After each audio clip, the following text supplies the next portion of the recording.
about 700 years before Jesus Christ, there was a famous teacher lived in Greece. His name is Aesop. He's famous because when he teaches, he's using many stories and to draw the main point out of the story. For an example, one of his stories about the lion and a human disputes to each other, who is the strongest? The lion said, the lion is strongest. The human said, man is strongest. Then the lion said, prove it. Then the man took the lion to the park and saw him, the big statue, a macho man, and ripping the lion's jaw with his bare hands. And the man said, look, that human's stronger. The lion looked at it and laughing and say, that nothing. It's just a man-made. So what is Aesop trying to point out? What is that statue between the story between the lion and the human? It's that because of the human being, we can blow up whatever we want and we can hide whatever we want. The truth, we don't bring it out, but maybe the liar or something, we blow it up. Today, theologians got the same concern about the Christian today. The Christian today is what we read in the Bible. We pick and choose what we want to believe. And the other we don't want to believe, we bury it away. And we think that God is the one who is compassionate, who can forgive us. But we are pushing away the punishment we will receive if we don't listen to the Lord. That is the problem of modern Christians today.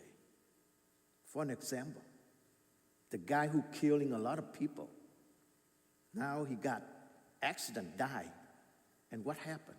People will say, oh, he is in good hand now with God, with the angel. He's the sinner. That's what we are trying to blow it up, what is not true, but we hiding the truth, that man will be receiving judgment.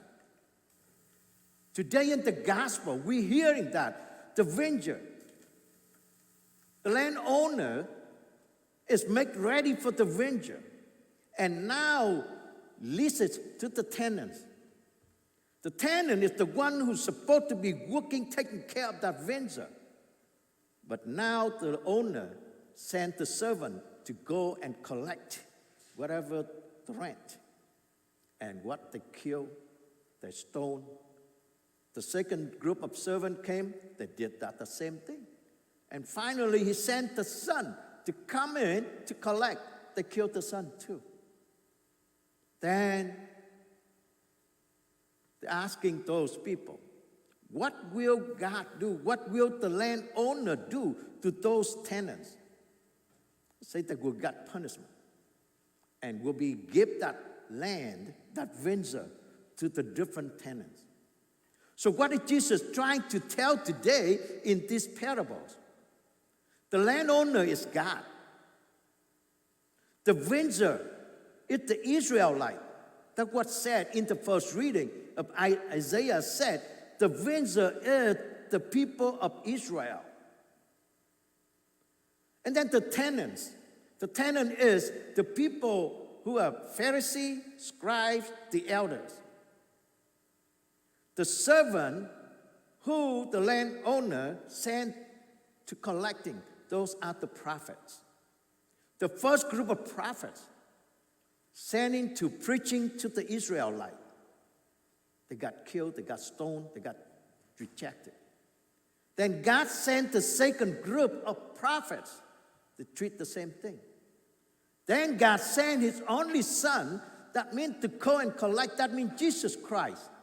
They're nailing him, they're killing him too. So now they got punishment. And that venture will be given to the other tenants. Who are the other tenants? They are the disciples of Jesus. But we knowing that God is patient, waiting throughout the parable. We knowing that God sent the first group, second group. He got patient. His forgiveness. But also he got the punishment for the people who are not listen to him. He gave them a chance, many chances to correct their faults. But they refused. Then they were receiving wretched death. That's what in the gospel today. For us, it's the same thing. We have been called to work in the vineyard. The vineyard is the church. We are the community of Catholic, community of Christian. Each of us have to be involved to work in that vineyard. God already calling each one of us.